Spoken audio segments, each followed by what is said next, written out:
안녕하세요.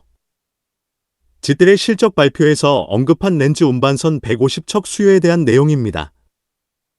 GTT의 신임 CEO 프랑수아 미셸은 최근 2026년 2월, 2025년 연간 실적을 발표하면서 이 숫자를 직접 언급했습니다.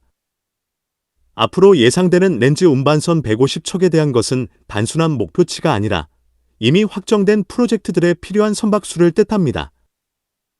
2025년 한 해 동안 글로벌 렌즈 프로젝트에서 사상 최대 규모인 8,400만 톤 규모의 최종 투자 결정, FID이 내려졌습니다. 여기에서 비중이 제일 큰 곳은 미국 렌즈 개발 물량입니다.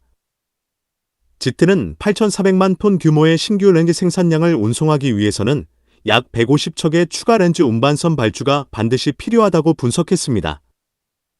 이것은 수요처가 어디인가에 따라 선박의 운항거리가 상이하므로 척수의 변화는 있을 수 있음을 인지하시면 좋을 듯합니다.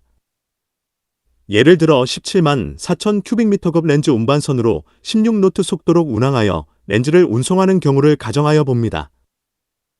연간 8,400만 톤 운송을 위해 운항거리가 상대적 긴 아시아 노선은 약 180척, 짧은 유럽 노선은 약 94척이 필요합니다. 전통적인 계산에서는 18.5나츠를 기준으로 삼았으나 현재 실무적인 관점에서의 평균은 16나츠가 가장 현실적인 수치로 통용됩니다. 이 150척에 대한 선박 발주는 향후 몇 년에 걸쳐 순차적으로 나올 예정이며 이는 GTT의 중장기적인 먹거리가 확보되었음을 의미합니다.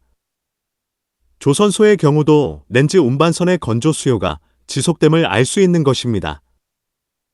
GTT는 향후 10년 동안 대형 렌즈 운반선에 대한 신조 수요가 450척 이상일 것으로 예상하며 기존 전망치를 상향 조정하고 있습니다. 2025년 말 기준 GTT의 수주 잔고는 288척이며 금액으로는 약 16억 유로에 달합니다. 여기에 향후 발주될 150척에 대한 기대감이 더해지며 2030년까지의 장기적인 먹거리가 사실상 확정된 셈입니다. GT는 단순한 화물창 설계를 넘어 사업을 다각화하고 있습니다. 대형 해탄 운반선 시장에서도 지배력을 높이고 있습니다. 또한 스마트십 기술 기업인 데일릭 인수를 통해 디지털 사업부의 매출 비중을 높이며 수익 구조를 다변화하고 있습니다. 장기 전망은 상향으로 GTT는 향후 10년 동안 대형 렌즈 운반선의 신조 수요를 450척 이상으로 보고 있으며 이는 기존 전망보다 훨씬 낙관적인 수치입니다. GTT는 2025년의 정점을 지나 2026년에도 역대 두 번째 실적을 달성하며 황금기를 구가할 것입니다.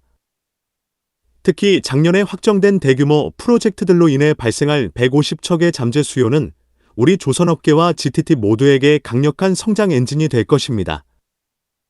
현재의 모든 시장의 전망은 향후 렌즈 운반선이 150척 이상은 시장에 신규로 발주될 것이라 전망하고 있습니다. 한국조선소의 렌즈 운반선 수주 전망은 밝은 것으로 예상이 됩니다. 한국조선소들의 기술 개발 및 특허권 확보가 얼마나 중요한지 인지하여 신규 수주 활동과 더불어 신기술 확보에 최선을 다하여야 할 것입니다. 한국조선소들의 수주 활동에 응원을 보냅니다. 감사합니다.